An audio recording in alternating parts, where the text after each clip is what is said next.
On a été sur une autre planète pendant 15 jours et en fait quand on est revenu, on a eu des selfies, on avait des groupies, voilà, donc signer des autographes, c'est quelque chose qui nous arrive jamais. Nous, c'est une discipline qui est très anonyme, personne connaît notre discipline et donc là c'était quand même assez extraordinaire.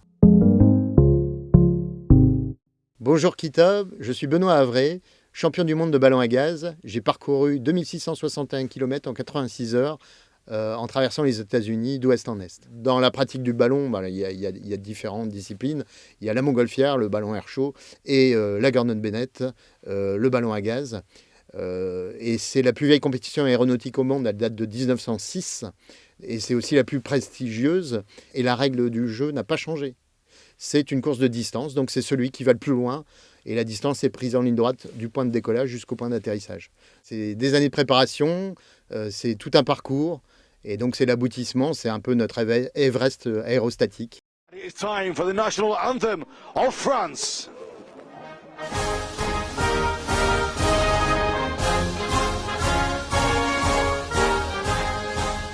On part sur un podium, tous du même podium, au son de notre hymne national. Et c'est 100 000 spectateurs qui assistent au départ. Et c'est une émotion très très forte. On passe d'un tumulte au silence complet quand on est en l'air. Et une fois qu'on est en l'air, c'est un peu la liberté. C'est une nacelle qui fait à peine 1 mètre cube, on va dire. Ça nous sert de cuisine, de salle à manger, de douche, de toilette. Et quand l'un veut dormir, cette banquette se transforme en lit. Les pieds se prolongent vers l'extérieur de la nacelle. La journée, on est monté jusqu'à 4800 mètres. On a des tenues type Everest. Donc c'est un duvet intégral, une combinaison intégrale en duvet. La montgolfière, c'est simplement une enveloppe qui est remplie d'air et on réchauffe l'air. Et donc là, le ballon monte. La différence du ballon à gaz, qui est rempli d'un gaz qui est plus léger que l'air, qui porte le ballon. Et pour monter, on libère du sable, du lest. Et pour descendre, on soupape légèrement, on enlève du gaz. Et donc c'est ça la différence. Et l'avantage, c'est qu'en fait, on peut voler de nuit. On a des vols de beaucoup plus longue durée qu'en ballon air chaud. On est porté par les vents, on suit les vents. On n'a pas d'autre moyen de manœuvrer. Des routeurs, des météorologues et des contrôleurs aériens qui veillent sur nous et qui nous guident. Ce sont un peu nos anges gardiens.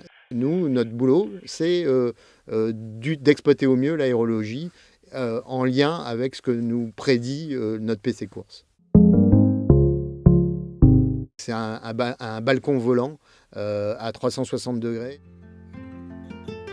On a le temps de profiter des paysages, des plaines arides du Nouveau-Mexique, du Texas, le Mississippi.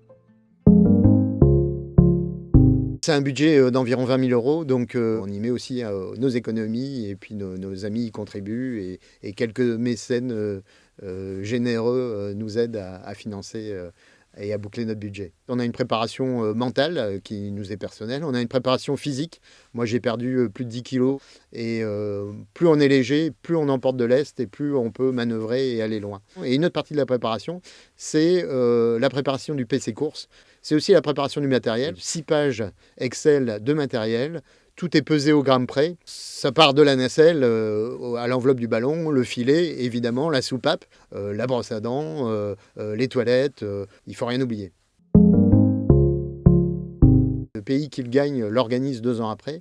En 2025, ce sera en France. Alors, on aimerait bien que ça parte du Nord. Valenciennes est sur les rangs pour l'organiser. Alors, il faut savoir que dans le règlement, celui qui emporte définitivement le trophée, c'est celui qui la gagne 3 fois de suite.